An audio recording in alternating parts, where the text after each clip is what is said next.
जिन्होंने वर्ण व्यवस्था बनाई, जिन्होंने जाति व्यवस्था बनाई, जिन्होंने अस्पृश्यता बनाई और महिलाओं को दास बनाया, शूद्रों को अधिकार वंचित किया, आदिवासियों को जंगलों में रहने के लिए मजबूर किया, ये बनाई हुई व्यवस्था देशद्रोह निर्माण करने वाली व्यवस्था है।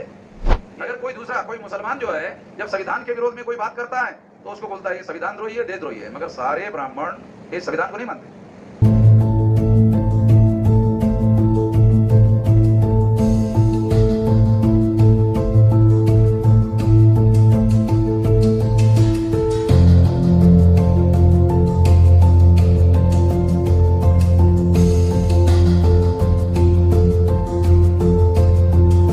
साथियों, आज बामसेक का एवं राष्ट्रीय मूल्यवासी संघ का संयुक्त राजस्थान 24वां राज्य अधिवेशन देहात में रखा हुआ है। तो राजस्थान के लोगों ने आमतौर पे बामसेक का जो राष्ट्रीय अधिवेशन या राज्य अधिवेशन होता है वो शहरों में ही होता है, मगर राजस्थान के लोगों ने इसे गांव में रखा। तो ये एक अच्छा काम किया। सबसे पहले तो मैं राजस्थान के साथियों को इस काम के लिए, इस अच्छे काम के लिए हृदय से धन्यवाद देता हूँ। दूसरी बात, इस अधिवेशन के लिए आप लोगों ने प्रयास करके, कोशिश करके महिलाओं को बहुत भारी संख्या में यहाँ उपस्थित कराया। आमतौर पे हमारे लोग इसके लिए कोशिश नहीं करते हैं, मगर महिलाओं को जगा कर जोड़ने के लिए कोशिश होनी चाहिए, योजनाबद्ध कोशिश होनी चाहिए। आप लोग कर रहे हैं, इसके लिए भी मैं आप लोगों को हृदय से धन्यवाद देता हूँ। साथियों, हम इस देश के मूल निवासी हैं, तो इन बातों के बारे में कुछ बातें आप लोगों को, इससे संबंधित बातें आप लोगों को समझना जरूरी है। जब इस देश में यूरेशियन नस्ल के लोग भारत में आए तो उन लोगों ने इस देश में समाज को बांटने के लिए वर्ण व्यवस्था बनाई। तो वर्ण व्यवस्था में जो यूरेशियन नस्ल के लोग हैं, इसे समझने की कोशिश करो जैसा मैं आप लोगों को समझाना चाहता हूँ। यूरेशियन नस्ल के लोग जब यहाँ यूरेशिया से आए तो उन्होंने, जो विदेशी थे, भारतीय नहीं थे, उन लोगों ने समाज को बांटने के लिए ये वर्ण व्यवस्था बनाई, ऐसी वर्टिकल व्यवस्था बनाई। इस वर्टिकल व्यवस्था में उन्होंने अपने से नीचे क्षत्रिय, वैश्य और शूद्र, ये समाज रचना बनाई। एक खास बात आप लोगों को समझा रहा हूँ। कुछ लोगों को ये बात छोटी लग सकती है, मगर इसके बारे में लोगों के मन में कई प्रकार की भ्रांतियां होती है। अरे आप लोग नीचे बैठ के, नीचे खड़े होकर कहो, वो लोग ऑब्जेक्शन ले रहे हैं तो वहाँ से भी कर सकते हो, उनको देखने दो। तो क्योंकि आपके पास में डंडा है, उसको दिखाकर कर सकते हो। तो ये जो यूरेशियन नस्ल के लोग विदेशी भारत में आए तो उन्होंने समाज को बांटने के लिए और अपना वर्चस्व कायम करने के लिए ये वर्ण व्यवस्था बनाई। इस वर्ण व्यवस्था में उन्होंने अपने को छोड़कर क्षत्रिय, वैश्य और शूद्र, अपने को ब्राह्मण घोषित किया और बाकी यहाँ के जो मूल निवासी थे, उन मूल निवासियों में से जो मूल निवासी प्रजा थी, यहाँ की मूल निवासी प्रजा थी, उस प्रजा से उन्होंने क्षत्रिय, वैश्य और शूद्र वर्ण बनाया। तो ये बात मैं इसलिए आप लोगों को समझा रहा हूं क्योंकि आप लोगों को ये समझ में आना चाहिए कि यहाँ क्षत्रिय वर्ण के जो लोग यहाँ आए हुए हैं वो भी इस देश में मूल निवासी थे। तो उसको विभाजित करने के लिए, समाज को विभाजित करने के लिए, मूल निवासियों को विभाजित करने के लिए पहले ब्राह्मणों ने, जो यूरेशियन नस्ल के लोग थे, उन्होंने क्षत्रिय, वैश्य और शूद्र 3 वर्ण बनाए। और फिर आज देखते हम लोग 6247 जाति के टुकड़ों में उन्होंने हमें बांटा। 1703 शेड्यूल कास्ट की जातियां है भारत में, 1700 3 जातियां, इसका मतलब है 1703 टुकड़े ब्राह्मणों ने की। हमारे में से ही कुछ लोग जो है, जब हम ब्राह्मणों के बारे में बात करते हैं तो उनको बड़ा अजीब लगता है। तो स्वाभाविक है, जो लोग जागृत नहीं है या जिनके पास जानकारी नहीं है, उनको बातें अजीब जरूर लगती होगी, क्योंकि ज्ञान उसको नहीं बोलते हैं जो पिछड़ा है, जो पीछे, जो आपको आगे लेके जाता है वो ज्ञान है। जो आपको पीछे रखता है वो ज्ञान नहीं है। जो आपको आगे ले जाता है, अमेरिका का कितना पुराना इतिहास है? 200-300 साल से ज्यादा नहीं है। हमारे देश का इतिहास कितना लंबा है? 2-3 हजार साल का इतिहास है। तो अमेरिका दुनिया में पहले नंबर पर है। होना नहीं चाहिए, हमको होना चाहिए। और हम लोग, अगर आप मौर्य काल का अध्ययन करो, अगर आप पढ़े लिखे हो तो आप लोग मौर्य काल का अध्ययन करते होंगे। और मौर्य काल के अध्ययन में आपको पता चलेगा कि दुनिया में मौर्य काल के दौरान आप लोगों को ये पता चलेगा कि दुनिया में इतना बड़ा साम्राज्य जो है, जो अफगानिस्तान से भी आगे फैला हुआ था, वो तो हमारे लोगों का था, मूल निवासियों का था, नाग लोगों का था। तो हम लोग जो है इतने शक्तिशाली लोग थे। इतने शक्तिशाली लोगों को ब्राह्मणों ने पहले 3 वर्णों में बांटा, क्षत्रिय, वैश्य और शूद्र, और फिर 6247 जाति के टुकड़ों में बांटा। ये बंटवारा इतना ही नहीं है, एक और बंटवारा है, वो है छूत और अछूत का। इतना ही नहीं है, छूत और अछूत का भी बंटवारा है। तो ये बात हम लोगों को, जो जैसे जैसे जागृति और जैसे जैसे जानकारी और ज्ञान बढ़ेगा, वैसे वैसे ये बातें आप लोगों के सामने आएगी। तो हम लोगों का इतना विशाल साम्राज्य खत्म इसलिए हुआ क्योंकि उन लोगों ने मौर्य साम्राज्य का आखिरी सम्राट बृहद्रथ मौर्य की पुष्यमित्र शुंग नाम का जो ब्राह्मण है, उसने हत्या की। ब्राह्मणों का इतिहास अहिंसा का इतिहास नहीं है, हिंसा का इतिहास है। ब्राह्मणों का जो इतिहास है वो अहिंसा का इतिहास नहीं है, हिंसा का इतिहास है। और हिंसा के द्वारा ब्राह्मणों ने अपना वर्चस्व स्थापित किया। आजाद भारत में SC ST OBC को हिंदू बनाने के लिए ब्राह्मणों ने मुसलमानों में और SC ST OBC ने फसाद करवाए। दोबारा आपको बताता हूं, ब्राह्मणों ने SC ST OBC में और मुसलमानों में फसाद करवाए। अगर मुसलमान और SC ST OBC आपस में लड़ेगा तो एक तरफ मुसलमानों का नुकसान होगा, दूसरा SC ST OBC का नुकसान होगा, क्योंकि यही लोग मारे जाएंगे और जो बचेंगे उनको कोर्ट कचहरी के चक्कर में फिर घसीटने का भी कार्यक्रम होता है। तो नुकसान तो इन लोगों का होता है। इनके बीच में जो फसाद होता है, इसके फसाद का फायदा किसको हुआ? इसके फसाद का फायदा ब्राह्मण को हुआ, नुकसान हमें हुआ मुसलमान को, और SC ST OBC को। फायदा किसको हुआ? ब्राह्मण को। कैसे? क्योंकि जब हिंदू मुसलमान में फसाद होता है, दंगल होती है, तो SC ST OBC प्रतिक्रिया में हिंदू होता है। SC ST OBC प्रतिक्रिया में हिंदू होता है कि वो मुसलमान है, उससे हमारा झगड़ा हो रहा है, इसका मतलब हम हिंदू हैं। SC ST OBC हिंदू नहीं है।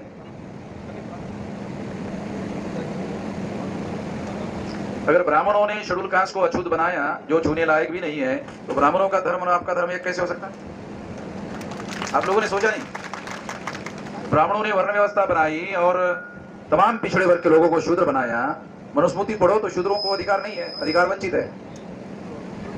तो जो उनको अधिकार वंचित किया, उनका धर्म और ब्राह्मण का धर्म एक कैसे हो सकता? ये बात हमारे जो पढ़े लिखे लोग हैं उनको समझना जरूरी है। अब ये 3 वर्ण में जो क्षत्रिय वर्ण के लोग हैं, जिसके बारे में क्षत्रियों के अंदर आज सारे देश भर में मंथन चल रहा है, जैसे उनके लोगों के द्वारा पता चला यहाँ सुनते वक्त कि कुछ क्षत्रिय लोग जो है हमारे मंच पर आने वाले लोगों के विरोध कर रहे हैं, और कुछ जो है जिनको ज्ञान हुआ, उनको साक्षात्कार हुआ, उनको जानकारी मिली, वो इस बात को स्वीकार कर रहे हैं। जो स्वीकार कर रहे हैं वो ये मानने के लिए तैयार नहीं है कि हम ब्राह्मण से नीचे है। क्षत्रिय का क्या मतलब है? क्षत्रिय का एक मतलब है, तमाम मतलब होते होंगे, मगर एक मतलब ये है कि क्षत्रिय वर्ण व्यवस्था में ब्राह्मण के नीचे है। क्यों है? नहीं होना चाहिए ना। ब्राह्मण का तो राजा नहीं है, राजा तो क्षत्रियों का है। तो जो राजा नीचे हो जाएगा ब्राह्मण के, वो कैसे होगा? मगर वर्णा सिस्टम में ब्राह्मणों ने क्षत्रियों को ब्राह्मण के नीचे रखा। ये रियलाइजेशन क्षत्रियों को हो रहा है। जिन क्षत्रियों को हो रहा है वो हमारे साथ आ रहे हैं। मौलिक बात तो ये है जो तमाम लोगों को, क्षत्रियों समेत तमाम लोगों को मालूम होना चाहिए, वो ये कि हम इस देश के मूल्यवासी हैं जिनको ब्राह्मणों ने क्षत्रिय, वैश्य और शूद्र वर्ण में और तमाम जातियों में बांटा। ये मालूम होना चाहिए ना। हम लोगों का किसी भी वर्ण को हम मान्यता नहीं देते, क्षत्रिय वर्ण को भी नहीं देते। आप लोगों को तो मालूम है, सीधी सपाट भाषा में बोलने का आदि।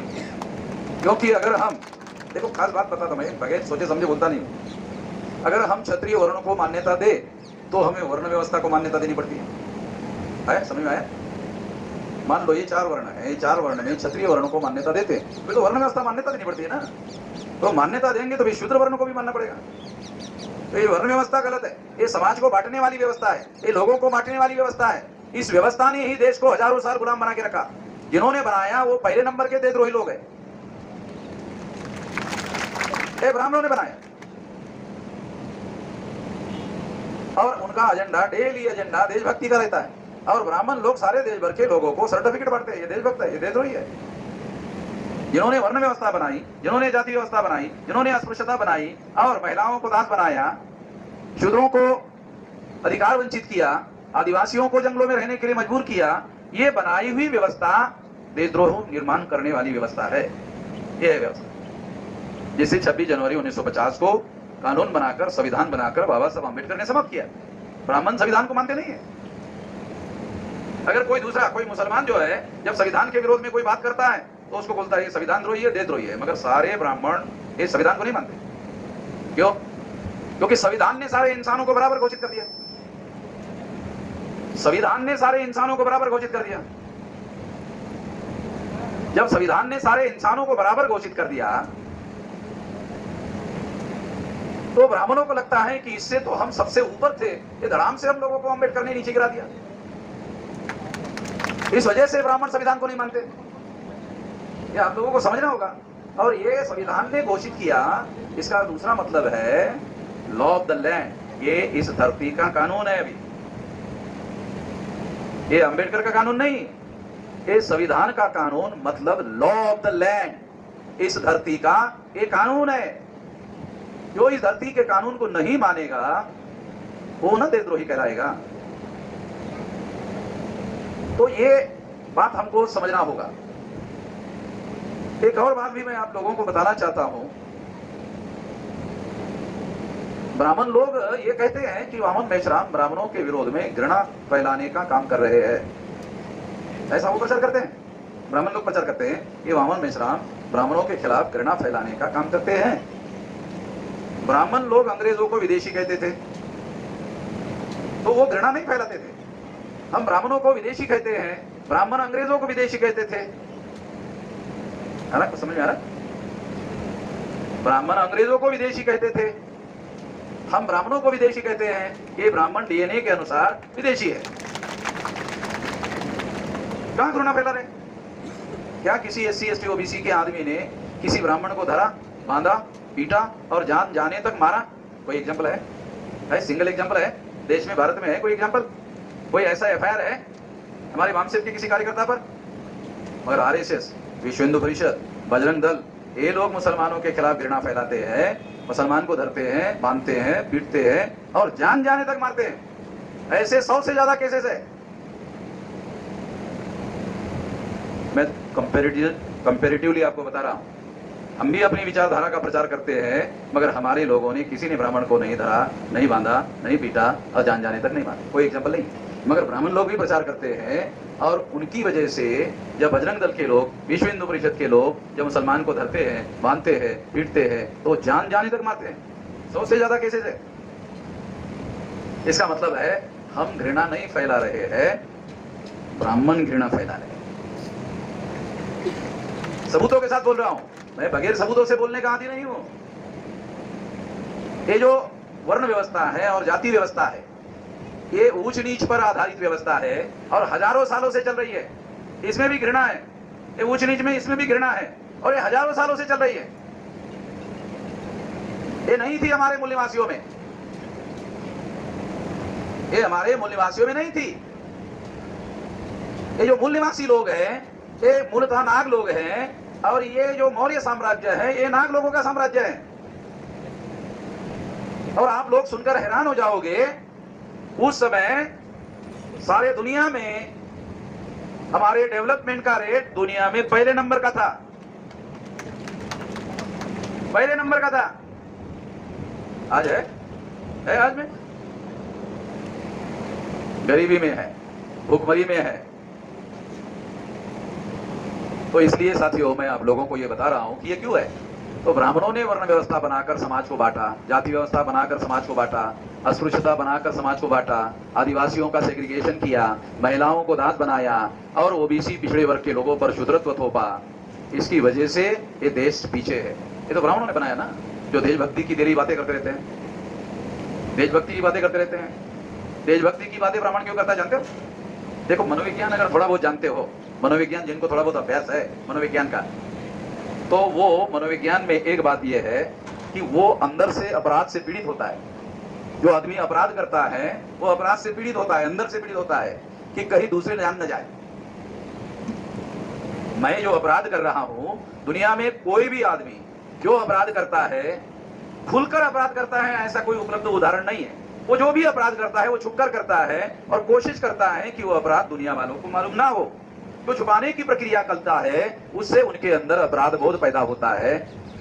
तो ये जो अपराध बोध पैदा होता है, तो उनके अंदर अपराधियों की भावना होती है, अपराधियों की भावना होती है। जब अपराधियों की भावना होती है, तो उस अपराधियों की भावनाओं को समाप्त करने के लिए जो देशद्रोही लोग हैं, वो दूसरों को देशद्रोह बनाने, दूसरों को देशद्रोही कहने का काम करते रहते हैं, ताकि अपने अंदर का देशद्रोह जो है वो दबा रहे, छुपा रहे। ये मनोवैज्ञानिक बात है। तो ब्राह्मण लोग जो है, ये एक तो भारत के मूल निवासी नहीं है, और इस वजह से वो यहाँ के लोगों के सामने उनको ये भी मालूम हो गया है कि ब्राह्मण विदेशी है। ये केवल ब्राह्मण को ही मालूम नहीं हुआ, ये अब इस देश के तमाम लोगों को मालूम हो गया है कि ब्राह्मण विदेशी है, वो यहाँ का रहने वाला नहीं है। तो सरसंघ चालक जो मोहन भागवत है, उनको ये कहना पड़ता है, उनको ये बोलना पड़ता है, और हमारी वजह से बोलना पड़ता है, किसी और की वजह से बोलना नहीं पड़ता है।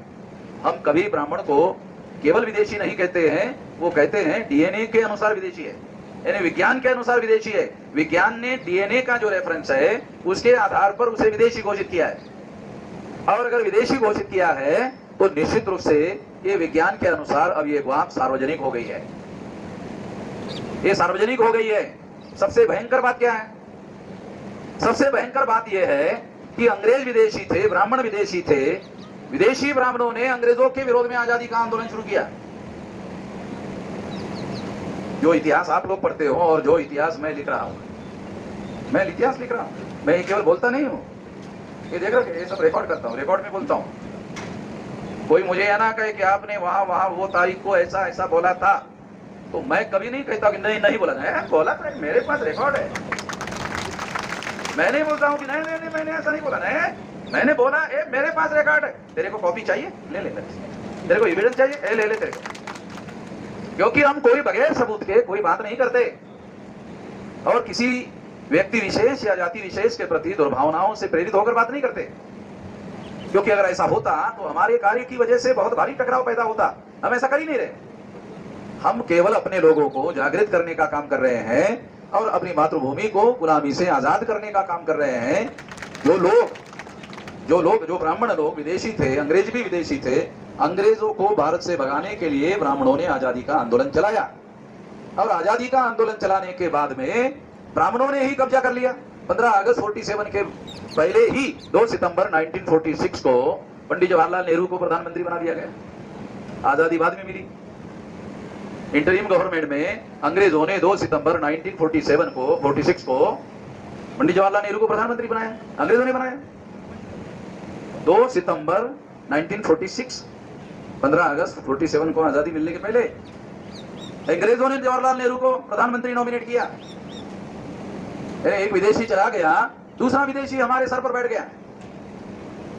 ये रियलाइजेशन नहीं हमारे लोगों को, ये बहुत भयंकर बात है और ये रियलाइजेशन हमको होना चाहिए। और फिर उन्होंने जिन ब्राह्मणों ने इस देश पर काबिज किया, उनकी संख्या देश में 3.5% थी। 3.5% लोग अपनी संख्या के बल पर ग्राम पंचायत में भी पंच नहीं चुनवा सकते। 3.5% वोट के आधार पर ब्राह्मण ग्राम पंचायत में पंच भी नहीं चुनवा सकते, तो गांव का सरपंच बनने का सवाल ही नहीं है। जो गांव का सरपंच नहीं बना सकते, वो देश के पंचायत का प्रधानमंत्री कैसे बनाएंगे? बना रहे हैं। पहले कांग्रेस ने ब्राह्मण को प्रधानमंत्री बनाया और बीजेपी के जाने के बाद में अभी कांग्रेस के जाने के बाद में अभी बीजेपी वही 3.5% ब्राह्मणों की बीजेपी, 3.5% ब्राह्मणों की कांग्रेस, 3.5% ब्राह्मणों की ही बीजेपी, दूसरी पार्टी फिर उन्होंने अपना प्रधानमंत्री बनाया। खबरदारी लिया हमारी वजह से ये ब्राह्मण को प्रधानमंत्री ना बनाया जाए, नहीं तो वामन मेश्राम को हमला करने का मौका मिल जाएगा। मेरी वजह से बहुत सारे लोगों को ये बात समझ में नहीं आती कि मेरी वजह से भाजपा ने राज स्थापित किया मगर ब्राह्मण को प्रधानमंत्री नहीं बना पाए। मेरी वजह से उनको इस बात का डर लगता है कि इससे सारे भारत के लोग, मूल निवासी लोग इकट्ठा हो जाएंगे और अगर हमने ऐसा किया तो इसलिए एक बैकवर्ड को, एक नरेंद्र मोदी को देश का प्रधानमंत्री बनाया, नरेंद्र मोदी को बनाया। और आप नरेंद्र मोदी क्या करता है? क्या करता है? वो पूरा नीचे गिर जाता है, ऐसा नीचे गिर जाता है ब्राह्मण के सामने। अरे मतलब लिमिट हो गई नरेंद्र मोदी के गिरने की। अच्छा, वो स्वेच्छा से गिर जाता है, उसको कोई गिराता भी नहीं है। ऐसा प्रधानमंत्री तो भारत में देखा नहीं कहीं। तो इसलिए ब्राह्मण कैसा सोचते हैं?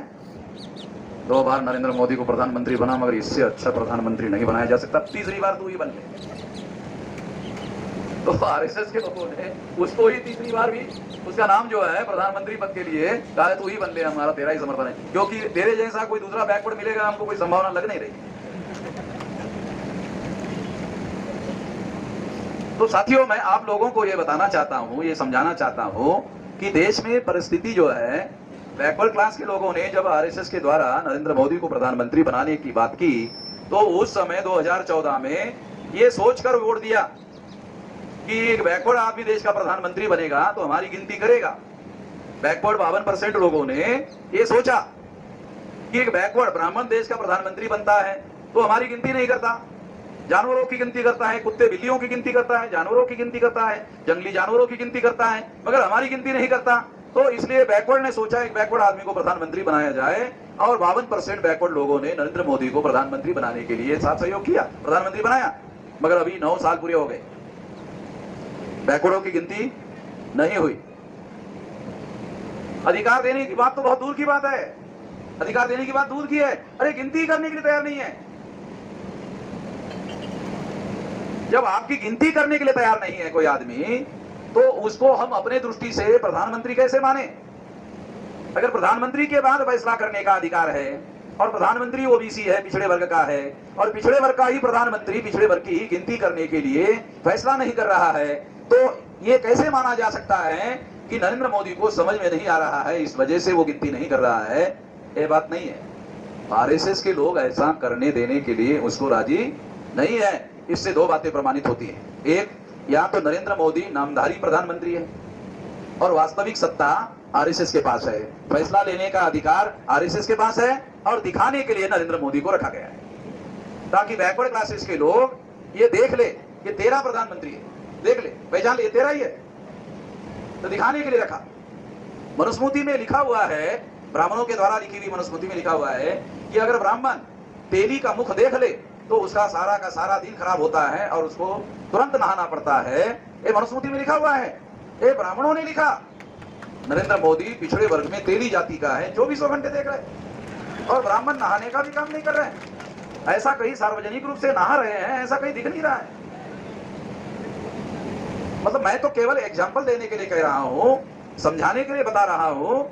ये मनुस्मृति में ऐसा लिखा हुआ है, सारे जातियों के बारे में, हमारे सारे SC ST OBC के बारे में ब्राह्मणों के धर्म ग्रंथ में बहुत ज्यादा घृणा करने वाली बातें लिखी हुई। जिसे धर्म ग्रंथ कहा जाता है उसे किसी मापदंड में धर्म ग्रंथ नहीं कहा जा सकता, क्योंकि घृणा है सारी बातें, और घृणा का फैलाव और प्रचार करने वाले ग्रंथ को धर्म ग्रंथ नहीं माना जा सकता। तो ऐसी बहुत सारी बातें हैं, इन बातों को हम लोगों को समझने की, जानने की जरूरत है। आज लोकतंत्र में जो समस्याएं है, बहुत सारी समस्याएं हैं। ये जो चुनाव आयोग है, ये रेफरेंस में यहाँ एक सब्जेक्ट रखा गया है, ये भारत निर्वाचन आयोग, इलेक्शन कमीशन ऑफ इंडिया ने लोकसभा चुनाव 2019 के नतीजे की VVPAT पर्चियां 4 महीने में ही नष्ट कर दी। जो आप लोगों ने वोट डाला वो पर्चियां 4 महीने में नष्ट कर दी, जबकि कानून है 12 महीने में रखना है। कानून है कि वो पर्चियां 12 महीने सुरक्षित रखनी होगी। कोई आदमी हाई कोर्ट, सुप्रीम कोर्ट में जा सकता है, तो उसके लिए चुनाव आयोग के पास सबूत है, वो सबूत होने चाहिए सुरक्षित। चुनाव आयोग को मालूम है कि 2019 के चुनाव में घोटाला करके नरेंद्र मोदी को प्रधानमंत्री बनाया गया है। ये चुनाव आयोग को ही मालूम है। अगर चुनाव आयोग को मालूम नहीं था तो फिर चुनाव आयोग ने 4 महीने में पर्चियां नष्ट क्यों की? ये पर्चियां इस बात का सबूत है। पर्चियां जो है ये इस बात का भौतिक सबूत है। अगर मेरे जैसा, क्योंकि उनको मालूम है कि कोई आदमी सुप्रीम कोर्ट में जाता नहीं है, सुप्रीम कोर्ट कोई तहसील की मैजिस्ट्रेट कोर्ट थोड़ी है। हमारे लोगों ने, बहुसंख्य लोगों ने, किसी ने सुप्रीम कोर्ट देखा नहीं होगा, केस लेकर जाने का तो छोड़ो, तो उनको मालूम है वहां में हम जा सकता है। मैं जितनी बार भी सुप्रीम कोर्ट गया, हर बार जो है मैंने सुप्रीम कोर्ट में केस जीता। बगैर सबूतों की कोई बात नहीं करता हूं, तो सुप्रीम कोर्ट में बगैर सबूत के कैसे जाऊंगा? जितनी बार भी सुप्रीम कोर्ट में केस दायर किया, हर बार मैंने केस जीता।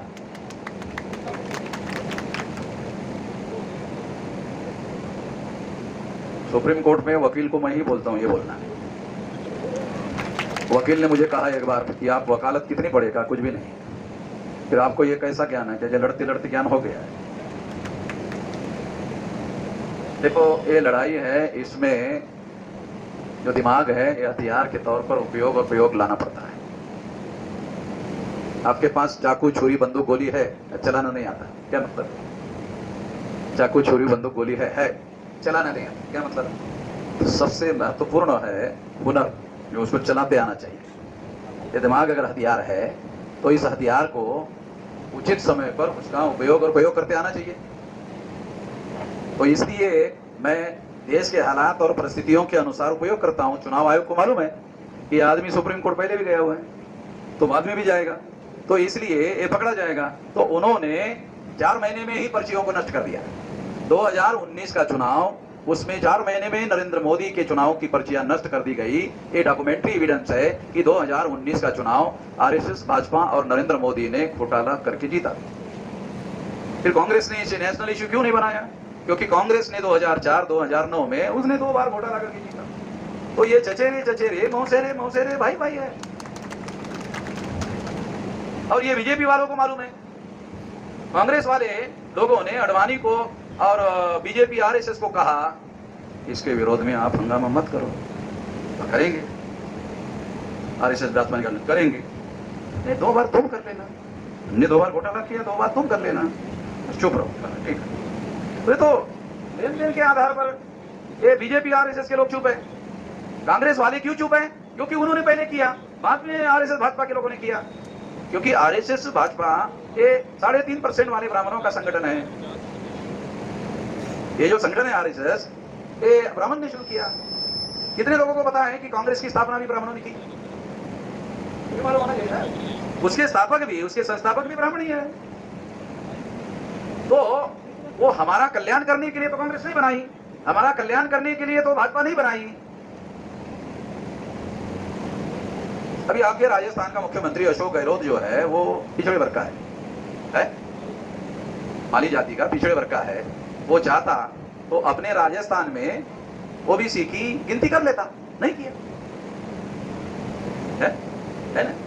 कर सकता था, उसके पास पावर है कि नहीं है? कर सकता था, नहीं किया। क्यों नहीं किया? पार्टी उसकी नहीं, पार्टी ब्राह्मणों की है। ये आप लोगों को बात समझ में आनी चाहिए, इसलिए बता रहा हूं। कांग्रेस पार्टी का मुख्यमंत्री है, कांग्रेस पार्टी गहलोत की नहीं है, कांग्रेस पार्टी ब्राह्मणों की है।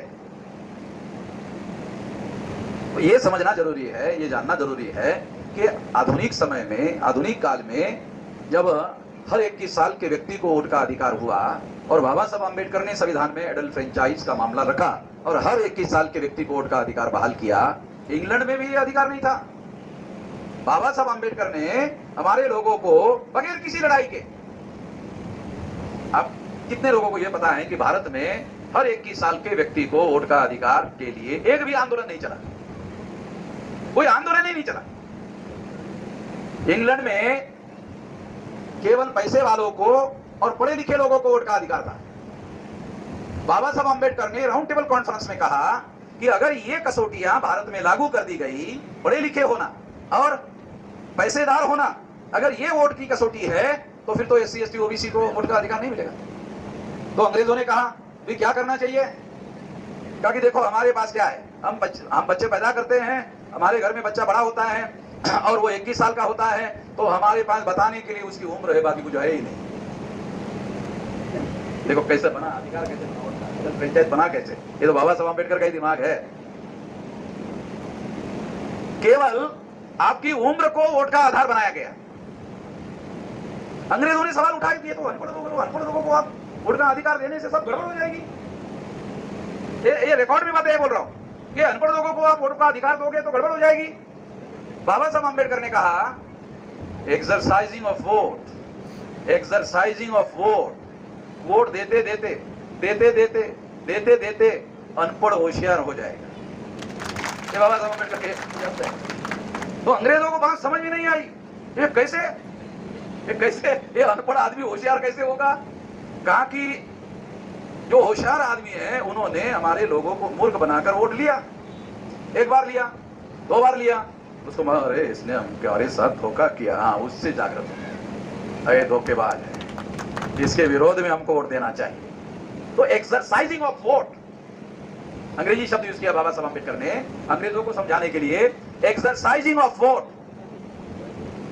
वोट देते देते देते देते देते देते हमारे लोगों को समझदारी आ जाएगी और होशियारी आ जाएगी और वो वोट देने का काम करेंगे। तो निश्चित रूप से ये महत्वपूर्ण बात थी और इसको आधार बनाकर भारत में एडल्ट फ्रेंचाइज, इसलिए शब्द बना एडल्ट फ्रेंचाइज, प्रौढ़ मताधिकार।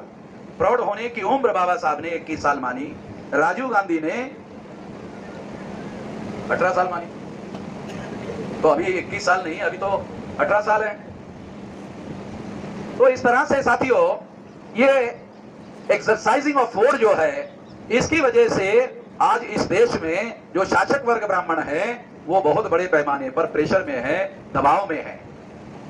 और इसके लिए सत्ता का उपयोग करते हुए उन लोगों ने मिसयूज करते हुए कि सत्ता पर ब्राह्मणों की ही पकड़ होनी चाहिए, तो उन्होंने क्या किया, चुनाव प्रणाली ब्राह्मणों के अनुकूल बनाई। कितने लोगों को पता है लोकसभा का चुनाव लड़ने के लिए कांग्रेस और बीजेपी के लोग एक लोकसभा के लिए 100 करोड़ रुपए खर्चा करते हैं? है किसी को पता? सारा दुनिया भर का काला धन चुनाव में सफेद कर देते हैं और संसद पर कब्जा कर लेते हैं। दूसरी है कार्यपालिका, आईएएस, आईपीएस, आईआरएस अधिकारी 99.2% ब्राह्मण और दसम जो लोग हैं उन लोगों का कब्जा है। अरे बाय एंड लार्ज ब्राह्मणों का कब्जा है प्रशासन पर। यानी आपके फेवर में अगर कोई कानून बना भी है तो जिले में इंप्लीमेंट आपके फेवर में नहीं होता है, क्योंकि अधिकारी आपका नहीं है। अगर अधिकारी कानून के विरोध में जाके काम करता है तो आपका एमएलए और एमपी, मान लो एससी एसटी ओबीसी का कोई एमएलए एमपी है, बोलता नहीं है। बोलता है? बोलता नहीं। क्यों नहीं बोलता? क्योंकि वो या तो कांग्रेस का है या तो बीजेपी का है, पार्टी उसकी नहीं है, वो किराए के घर में है और किराएदार 11 महीने से बाहर निकाल देता है कि 11 महीने हो गए अब दूसरा घर देखो। तो पहले से सोचता है इसी के घर में रहना है। तो दीवार में खीला ठोकने के पहले कि मुझे बाबा साहब आम्बेडकर का कैलेंडर हमारे घर में चिपकाना है, ऐसा लगाना है, लटकाना है, तो मालिक को पूछता है कि खीला ठोकूं क्या? खीला ठोकूं? वो पूछता क्यों? नहीं, बाबा साहब का कैलेंडर लगाना है। तो बाबा साहब का कैलेंडर लगाने के लिए भी, खीला ठोकने के लिए भी उसको पूछना पड़ता है। क्यों? वो किराएदार है, उसका घर नहीं है। तो ये जो व्यवस्था उन्होंने बनाई, ये व्यवस्था समझा रहा हूं आप लोगों को। ये बातें कहीं किताबों में लिखी नहीं मिलेंगी जो मैं बताता हूं। मैं जो स्टडी करता हूं, मैं जो बिहेवियरल साइंस के आधार पर स्टडी करता हूं, लोग जो बिहेव करते हैं मैं उसकी व्याख्या करता हूं। तीसरा वर्ण है वैश्य। ये सारा जो आर्थिक व्यवहार है वो केंद्रित कर दिया उन्होंने इसी तरह से। तो आपके पास रिसोर्सेज का फैलाव नहीं है। और शूद्र जो वर्ग है इस वर्ण व्यवस्था में, वो केवल सेवा करने वाला वर्ग है, केवल सेवा करने के लिए रखा हुआ है। इनका काम केवल सेवा करना है और इसके अलावा कुछ नहीं कर सकते। तो ये जो वर्ण व्यवस्था में सिस्टम है, यही व्यवस्था आधुनिक जो डेमोक्रेटिक सिस्टम है उसमें उन्होंने हमारे जो भी कर्मचारी लोग हैं वो कुछ करने की स्थिति में नहीं। एससी एसटी ओबीसी के जो लोग कर्मचारी है, आईएएस अधिकारी कुछ नहीं करता, आईपीएस अधिकारी कुछ नहीं करता। जो जिले का आईपीएस अधिकारी है वो कुछ नहीं करता। क्यों नहीं करता? क्योंकि वो क्या कहता है, फैक्ट बता रहा हूं। आईपीएस अधिकारी मान लो शेड्यूल कास्ट का है, शेड्यूल ट्राइब का है, बैकवर्ड क्लास का है, वो क्या बोलता है उसके बाद जाओ, बोलता है ऊपर वाले हमको देखते हैं कि अगर हमने आपके फेवर में काम किया, उसको बोलो हमने आपको कहा क्या फेवर में करो। ब्राह्मण तो कानून के विरोध में जाकर उनके फेवर में करता है। आपको तो हमने हमारे फेवर में करने के लिए नहीं कहा, जो कानून में है उतना कहा, उतना करो। कानून में है उतना भी नहीं करता है। बोलता क्यों नहीं करते हो, ये तो कानून में है। कहा कि फिर हमारे प्रमोशन का क्या हो। समझ रहे? परिस्थितियां ये जो डेमोक्रेसी भारत में है वो बिल्कुल डेमोक्रेटिक सिस्टम के तहत काम नहीं कर रही है। तो इलाज क्या है? ये तो बात हो गई है, मैंने आपको बताया है, बहुत सारी बातें आपको बताया। इलाज क्या है? इलाज है हमारा अपना संगठन निर्माण करना चाहिए, हमारी संगठित शक्ति निर्माण करनी चाहिए। मैं 18 साल 3-4 महीने की मेरी उम्र थी, अभी मेरी उम्र 66 साल चल रही है। तो लगभग जो है 48 साल के लगभग समय हो गया है। ये जो 48 साल समय हो गया है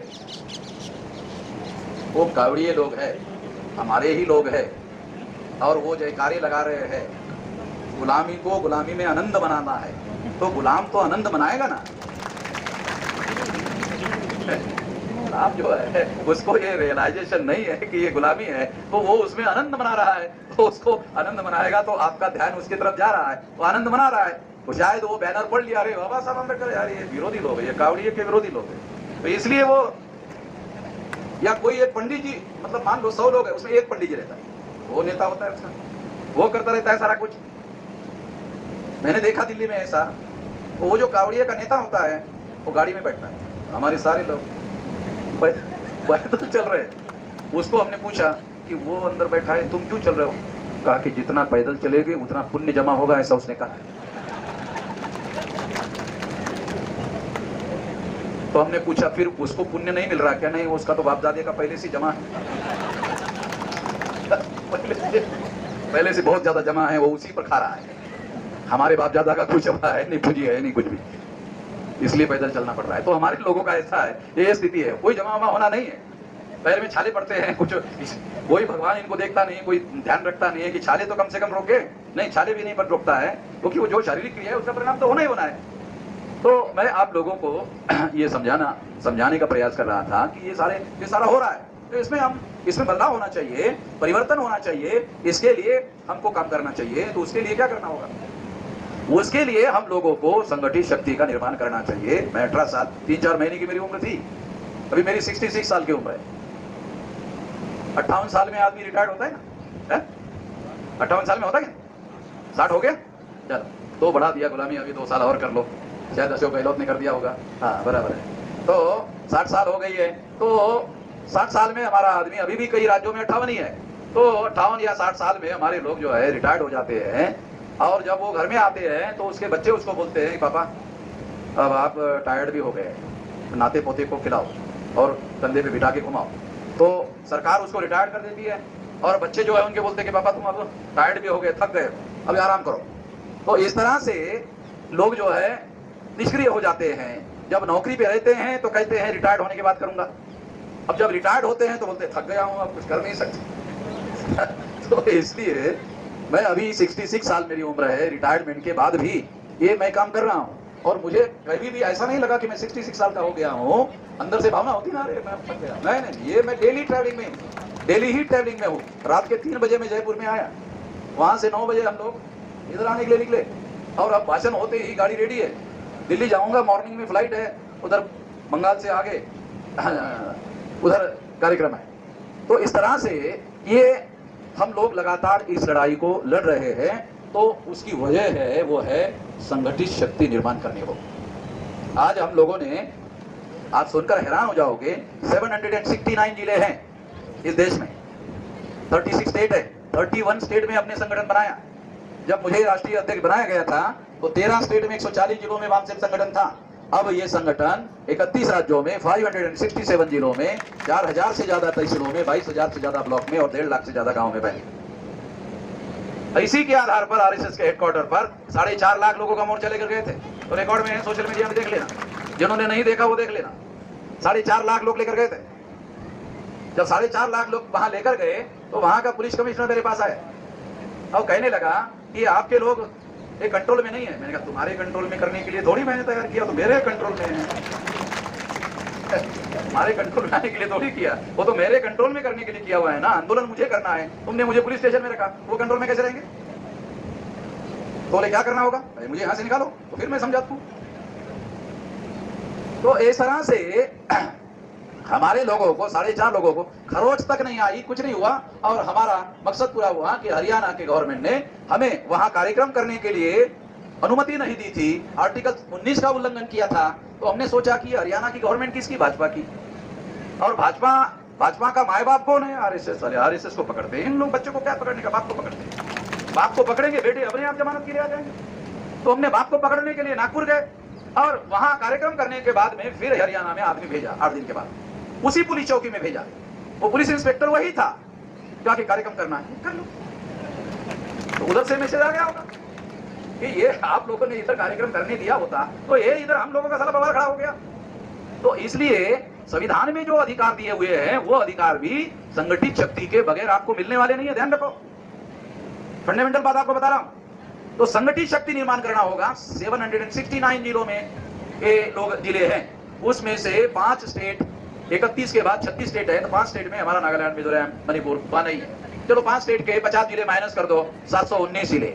719 में से 567 जिलों में हमारा संगठन है, 152 जिलों में अभी संगठन नहीं है। तो हमने 152 कार्यकर्ताओं की लिस्ट तैयार की और कहा 152 लोग 152 जिलों में फैल जाओ, और दिसंबर में जो राष्ट्रीय अधिवेशन होगा वहां से 2-4-5 लोग डेलीगेट के तौर पर आना चाहिए।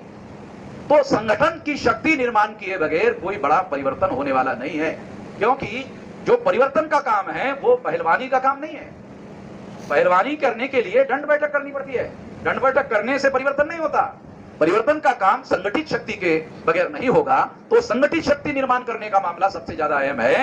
ये संगठित शक्ति कैसे होगी? देखो, बहुत सिंपल फार्मूला आपको बताता हूं। एक माँ के रिश्तेदार है, माँ के तरफ से रिश्तेदार, एक बाप के तरफ से रिश्तेदार, ठीक है। अगर इतने रिश्तेदारों को आप पकड़ो तो आपका गांव में संगठन फैल जाएगा। क्योंकि अब हमारी रणनीति ये है कि हमने इतना दीर्घ काल तक शहरों में काम किया, अब नहीं करेंगे, अब गांव में करेंगे। तो इसलिए मैंने सबसे पहले मगाराम हाथला को धन्यवाद दिया कि आपने वामसेप का अधिवेशन गांव में लगाया। तो हम लोग अब गांव की तरफ जा रहे हैं और 6 लाख गांव का संगठन ये 2030 तक, अभी 7-7.5 साल का समय है, 2030 तक 6 लाख गांव का संगठन खड़ा करना है। और अगर 6 लाख गांव का संगठन खड़ा हो गया तो हर हालत में हम करेंगे। तो एक गांव के 2 लोगों को मोबिलाइज किया तो 6 लाख इंटू 2 12 लाख। 12 लाख लोग अगर हम दिल्ली में लेके चले गए, दिल्ली में चले गए 12 लाख, वहां खड़े रहने के लिए जगह है क्या? नरेंद्र मोदी प्रधानमंत्री है, वहां अगर खड़े रहने के लिए जगह नहीं मिली, इतने लोग आ जाए तो फिर सरकार चलाने का क्या होगा? सरकार चलाना आसान नहीं होगा। इतने लोगों पर गोलियां नहीं चलाई जा सकती। अगर इतने लोगों पर गोलियां चलाई गई तो फिर तो ये जन आंदोलन हो जाएगा। तो इसलिए आने वाले समय में जैसे गांधी जी ने 9 अगस्त 1942 को 3 करोड़ लोगों को अंग्रेजों के विरोध में मैदान में उतारा था, ब्राह्मण लोगों को, हम लोगों को ब्राह्मणों से आजादी लेनी है तो ब्राह्मण अंग्रेजों से ज्यादा खतरनाक लोग हैं, तो 5 गुना खतरनाक लोग हैं, इसलिए 5 गुना ज्यादा लोगों को उतारना होगा। इसलिए 15 करोड़ लोग हम लोग ब्राह्मणों के खिलाफ में मैदान में उतारना चाहते हैं। मतलब हम किसी ब्राह्मण को धरेंगे, बांधेंगे, पीटेंगे, नहीं, हम अपने इतने लोग जो है अपनी शक्ति दिखनी चाहिए कि भाई अब इनको गुलामी से आजादी देनी होगी, नहीं तो फिर उनके लिए संकट खड़ा होगा।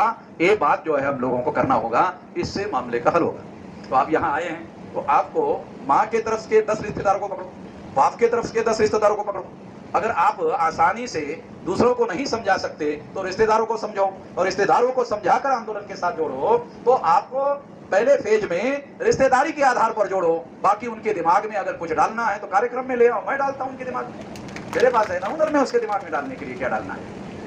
वो हमारे लोगों का दिमाग तो खाली है, उसमें हमारे पास क्या डालना चाहिए क्या नहीं वो सारा मसाला हमारे पास है। इस हिसाब से प्लान बनाकर हम लोग काम करेंगे, इस तरीके से काम करेंगे तो आने वाले 5-7 साल में बहुत बड़ा विशाल छेला गांव का संगठन खड़ा होगा। और छेला गांव का संगठन खड़ा होते ही आप अपनी समस्याओं का समाधान खुद करने लायक हो जाएंगे, खुद मुख्तियार हो जाएंगे। ये करना, ये समस्या का समाधान है। नहीं तो हम रोते रहेंगे, डेली रोते रहेंगे, रोते रहो रोते रहो। अगर रोने से समस्या का समाधान होता तो मैं चौराहे पे लाउड स्पीकर लगा के रोता, मैं चौराहे पे जाता लाउड स्पीकर लगा के रोता। लोग पूछने को आते कि लाउड स्पीकर लगा के क्यों रो रहे हो, कहा कि किसी ने मुझे बताया कि ज्यादा जोर जोर से रोने से समस्या का समाधान होता है। रोने से समस्या का समाधान नहीं होता है, ये तरीका है, तरीके से करना होगा। और वो तरीका मैंने आपको बताया, संगठित शक्ति का निर्माण करना होगा। पढ़े लिखे लोगों का संगठन हमने बना दिया है, अब लोग जो गांव में रहने वाले लोग हैं उनका संगठन बनाना है, और आने वाले समय में वो विशाल संगठन बनाना है और इस आंदोलन को जन आंदोलन में रूपांतरित करना है। यदि हम ऐसा करते हैं तो हमारी समस्याओं का समाधान करने के लिए हम खुद लायक हो जाएंगे। वो हमारी न्यायपूर्ण बात मानने वाले नहीं है, हमें न्याय प्रस्तावित करना होगा, और न्याय प्रस्तावित करने के लिए शक्ति चाहिए। और शक्ति हम लोग अपने बल पर बाबा साहब अम्बेडकर के द्वारा संविधान में आर्टिकल 19 के तहत संगठित शक्ति निर्माण करने का अधिकार दिया, उसी के आधार पर तो कर रहे हैं। तो मैं ये उम्मीद करता हूं कि इस दिशा में आप लोग भी कोशिश करेंगे, और अगर आप ऐसा करते हैं तो आप कामयाब हो सकते हो। इतना ही इस मौके पर मैं कहना चाहता हूं। बहुत सारी बातें कहने की जरूरत नहीं है, जितना मैंने आपको कहा उससे ही समस्या का समाधान